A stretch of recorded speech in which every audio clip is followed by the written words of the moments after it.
মুখ্যমন্ত্ৰী অলপ বুঢ়া হৈছে, গৌৰৱ এতিয়াও ডেকা হৈ আছে। মুখ্যমন্ত্ৰী চাগে ধৰিব পৰা যায় গৌৰৱে কি কৰিব বিচাৰিছে। তেওঁ অলপ সময় লাগিব বুজি পাবলৈ। গৌৰৱ বয়সত সৰু, এইটো মই স্বীকাৰ কৰোঁ। মুখ্যমন্ত্ৰী অলপ বুঢ়া হৈছে, গৌৰৱ এতিয়াও ডেকা হৈ আছে, সেইটো কথা হয়। সেইকাৰণে আজিকালি মানে কনভেনশ্যনেল পলিটিক্সটো নহয় বুলি কয়। এতিয়া কিবা ইনষ্টাগ্ৰাম আছে, কিবা আছে, আপোনালোকৰো জ্ঞান ইনষ্টাগ্ৰাম কিমানো আছে মই নাজানো, মুখ্যমন্ত্ৰী আছে নাই সেইটোও নাজানো। গৌৰৱ গগৈ সেইবিলাক আছে বুলি শুনিছোঁ। আৰু দেশৰ আমাৰ যুৱ দেশ বুলি কয়, সেই গতিকে যুৱ দেশৰ কথাটো অলপ বেলেগ হয়। সেইকাৰণে মুখ্যমন্ত্ৰী চাগে ধৰিব পৰা যায় গৌৰৱে কি কৰিব বিচাৰিছে, সেইকাৰণে তেনেকৈ কৈছে। তেওঁ অলপ সময় লাগিব বুজি পাবলৈ। গৌৰৱ বয়সত সৰু, এইটো মই স্বীকাৰ কৰোঁ। মুখ্যমন্ত্ৰী অলপ বুঢ়া হৈছে, গৌৰৱ এতিয়াও ডেকা হৈ আছে, সেইটো কথা হয়। সেইকাৰণে আজিকালি মানে কনভেনশ্যনেল পলিটিক্সটো নহয় বুলি কয়। এতিয়া কিবা ইনষ্টাগ্ৰাম আছে, কিবা আছে, আপোনালোকৰো জ্ঞান ইনষ্টাগ্ৰাম কিমানো আছে মই নাজানো, মুখ্যমন্ত্ৰী আছে নাই সেইটোও নাজানো। গৌৰৱ গগৈ সেইবিলাক আছে বুলি শুনিছোঁ।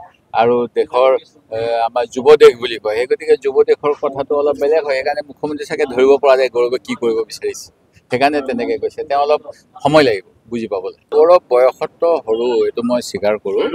মুখ্যমন্ত্ৰী অলপ বুঢ়া হৈছে, গৌৰৱ এতিয়াও ডেকা হৈ আছে, সেইটো কথা হয়। সেইকাৰণে আজিকালি মানে কনভেনশ্যনেল পলিটিক্সটো নহয় বুলি কয়। এতিয়া কিবা ইনষ্টাগ্ৰাম আছে, কিবা আছে, আপোনালোকৰো জ্ঞান ইনষ্টাগ্ৰাম কিমানো আছে মই নাজানো, মুখ্যমন্ত্ৰী আছে নাই সেইটোও নাজানো। গৌৰৱ গগৈ সেইবিলাক আছে বুলি শুনিছোঁ।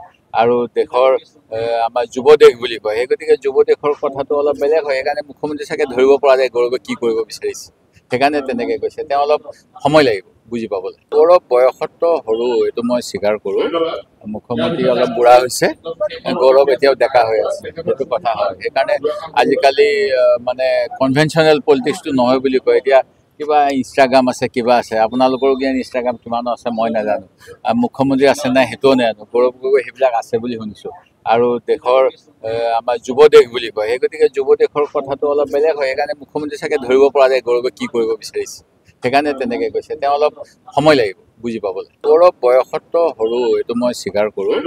মুখ্যমন্ত্ৰী অলপ বুঢ়া হৈছে, গৌৰৱ এতিয়াও ডেকা হৈ আছে, সেইটো কথা হয়। সেইকাৰণে আজিকালি মানে কনভেনশ্যনেল পলিটিক্সটো নহয় বুলি কয়। এতিয়া কিবা ইনষ্টাগ্ৰাম আছে, কিবা আছে, আপোনালোকৰো জ্ঞান ইনষ্টাগ্ৰাম কিমানো আছে মই নাজানো, মুখ্যমন্ত্ৰী আছে নাই সেইটোও নাজানো। গৌৰৱ গগৈ সেইবিলাক আছে বুলি শুনিছোঁ। আৰু দেশৰ আমাৰ যুৱ দেশ বুলি কয়, সেই গতিকে যুৱ দেশৰ কথাটো অলপ বেলেগ হয়। সেইকাৰণে মুখ্যমন্ত্ৰী চাগে ধৰিব পৰা যায় গৌৰৱে কি কৰিব বিচাৰিছে, সেইকাৰণে তেনেকৈ কৈছে। তেওঁ অলপ সময় লাগিব বুজি পাবলৈ। গৌৰৱ বয়সত সৰু, এইটো মই স্বীকাৰ কৰোঁ। মুখ্যমন্ত্ৰী অলপ বুঢ়া হৈছে, গৌৰৱ এতিয়াও ডেকা হৈ আছে, সেইটো কথা হয়। সেইকাৰণে আজিকালি মানে কনভেনশ্যনেল পলিটিক্সটো নহয় বুলি কয়। এতিয়া কিবা ইনষ্টাগ্ৰাম আছে, কিবা আছে, আপোনালোকৰো জ্ঞান ইনষ্টাগ্ৰাম কিমানো আছে মই নাজানো, মুখ্যমন্ত্ৰী আছে নাই সেইটোও নাজানো। গৌৰৱ গগৈ সেইবিলাক আছে বুলি শুনিছোঁ। আৰু দেশৰ আমাৰ যুৱ দেশ বুলি কয়, সেই গতিকে যুৱ দেশৰ কথাটো অলপ বেলেগ হয়। সেইকাৰণে মুখ্যমন্ত্ৰী চাগে ধৰিব পৰা যায় গৌৰৱে কি কৰিব বিচাৰিছে, সেইকাৰণে তেনেকৈ কৈছে। তেওঁ অলপ সময় লাগিব বুজি পাবলৈ।